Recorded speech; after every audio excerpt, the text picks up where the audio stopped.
dada. Okukwe. Ni mazino munu. Ebe no tem ge sa mataga. Ya wala no moto mu ni ebe ko le se o libu ga moto ohun. Ibu kenta ka ibu tawo ki ga egbu echi. Ibu na no tisiri mem deceive onwe. Hello timre. Udo di afu ki na agba ina ebe na agba na ebe ki na. Asi ihe okuko bu mmiri achiga ọrịa mkpa o. E ma nwanne nwoke a na-akpọ Okukwe. Asi mo Okukwe. Ebus na Thailand. Ebus na Thailand. Igbo ọmụ ekwere. Mgbadu ugwu. Yeah. Kemu na ya no na Alaba before. Ebus Sunday no bia che hele o birthday. Wow. 4th of April. Always so mega birthday. Last year ko mere me. Ngakura aka. Kama na eji m ihu na wela. Ke this year ko ga imeme. Sa enweshimi ike iji ihe ala. Ka afọ na aga ma package onwe. 4th Sunday no bia che ha ko mega. Imakwaso. Ụmụazị ekwe niile onye ụlọ ebutecha n'ike Pentecost. Enwedo family of Liga ga na ala ekwe gị hụ ahụ small house. Ụlọ niile ọhịa niile asọrị ala na-arụ na-azụ onye nkụzi ọmụta onye ntazụ naanị mgbe onye gbagalas. Birthday busa ke last year ọ dị miracle. Ke this year ọ ga-adị durable. Biko nna m. Otu a m hụrụ gị ugbu a ma akọọla agụ ha ewu mkpa m. Biko asị m gị tụọ ndị na-anata moto anyị n'ibu gị tụọ otu enyi m nwoke na-aga m ya moto na-ewere dị eshi kwadocha ọfụma olukwasọ naanị uwe tụọ moto ka ibu ka eji etuge moto ga-arụ ọsa ka ọ ga-amụfụta ha mere asa abịa n'ole m yọda hụ m kwe buko ngara egbu obe dị ewe ma ebulalụ ahara abịa gị tụkwe n'ugwe achọrọ m ka iyiri ka uwe mkpe tụere m uwe chapụrụ achapụ uwe ọ ga-awụ mmiri ha m na-asa echikwa na esi buko nna m mere m ya taa na echi ngwụda echi ma bịa buru ya Sọnde m gara gbuo obe dị ewe lọhọ m ebulalụ ahara abịa eso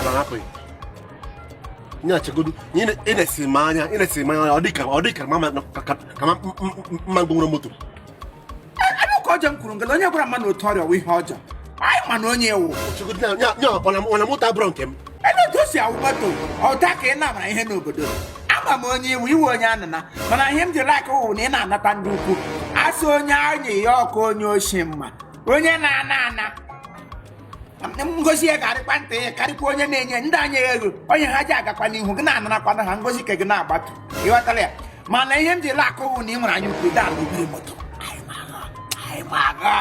anyị mago na butu onye ọmara amara na tuo moto na-aga m obuko ọ bụrụ na ọ bụrụ maka tata bụ Friday ndị tuo ya nkala ịkụ gị kịta ya nkala ịkụ gị ịma like ya chere ịbaga mba ledo onye kele ele na-abara mba fụ ele onye amaghị onye ewu ị na-ekwukwe m ikwukwu dịkwa ka opio ube mgba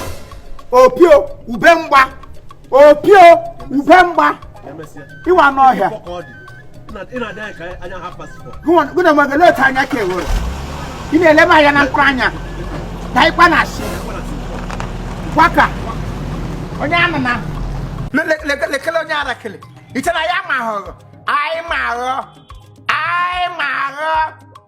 onye anụ na gị na Mercedes ka echi gị nara Land Cruiser nwanne echi gị nara Hammer Jeep kete ị gara aga nara ọnwụ ga-egbu ite na mama ha onye wụ gị natara m nke isi nara ya afọ gị ụfụ n'ahụ maka na ịma na m narakwa ya ndị mmadụ ga-etiri m mkpu tiere m woo obi adada one of ala ekwe then you anyị ma aghọ Ebuka nwanne m nwoke ma ọ sọrọ ekwesị ma ọsọ ha birthday gị this year aga m ịbịa in a big way aga m ịbịa in a different method ya wụ in pathological systematical way ya wụ otu m na-esibe ha bịa before nna m ka afọ na ama gara gị n'ime Easter Sunday esiwe ahụ Kraịst jiri n'ọnwụ bilie Kraịst na-elite n'ọnwụ nne gị na-amụpụ agha ihe ọma ga na-emere gị ụzọ gị niile emeghechala ibiliri esi amụrụ gị wee sie ebiliri n'ọnwụ Ebus na Thailand esi amụrụ gị